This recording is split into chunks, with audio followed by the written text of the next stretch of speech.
Bismillah, Assalamualaikum Ustaz. Haji Plus kan lebih mahal dari haji biasa karena diberangkatkan lebih dahulu daripada yang mengantri. Apakah itu termasuk menyogok?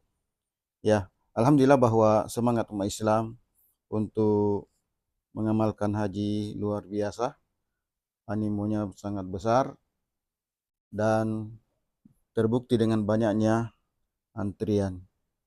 Eh, ada yang sampai ya 10 tahun lebih. Ya, mudah-mudahan kiranya itu menjadi pertanda semangat dalam keberagamaan yang bagus. Kaitannya dengan antrian haji ini, ya, Haji Plus, apakah dia termasuk sogok? Ya, karena tidak berangkatkan terlebih dahulu. Nah, insya Allah tidak, karena ini jalur yang diizinkan oleh pemerintah. Kaitannya dengan sarana kita bagaimana berangkat ke Baitullah, bahwa yang diwajibkan adalah yang mampu. Nah, kemampuan inilah yang kemudian berbeda antara satu dengan yang lain orang, dan pilihan jalur ini banyak. Salah satunya dengan Haji Plus, ya, termasuklah tentu haji reguler yang kemudian menjadi pilihan yang bisa diambil sesuai dengan kemampuan masing-masing.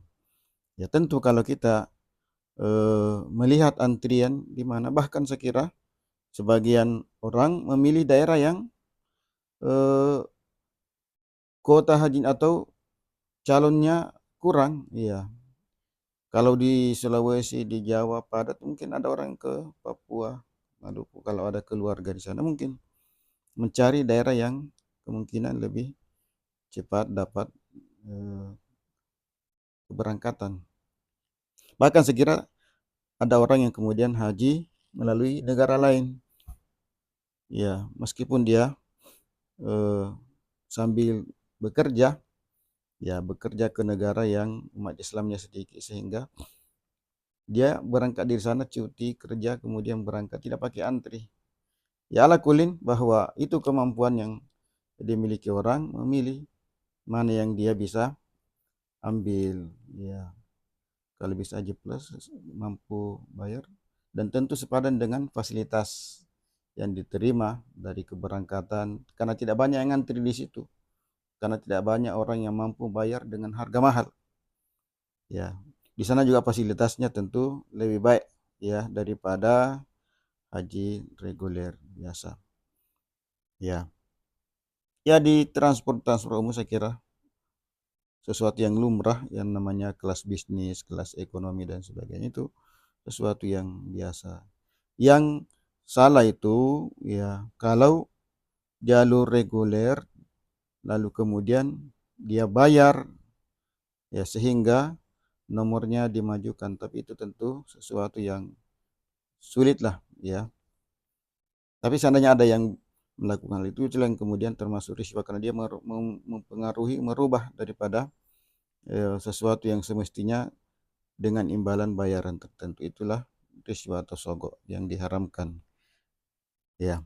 Baik, pertanyaan kedua yang kita baca pada kesempatan ini dari santri-santri kita yang biasa, ya, mengajukan pertanyaan ketika kegiatan dars, ya, atau ta'lim. Ya. Assalamualaikum, ana mau bertanya ya Ustaz. Jika ada seseorang yang ketinggalan satu rakaat lalu lupa dan beberapa saat baru diingatkan, apakah diperbolehkan seperti itu? Ya, tentu tuntunan Rasulullah SAW ketika orang lupa, ya,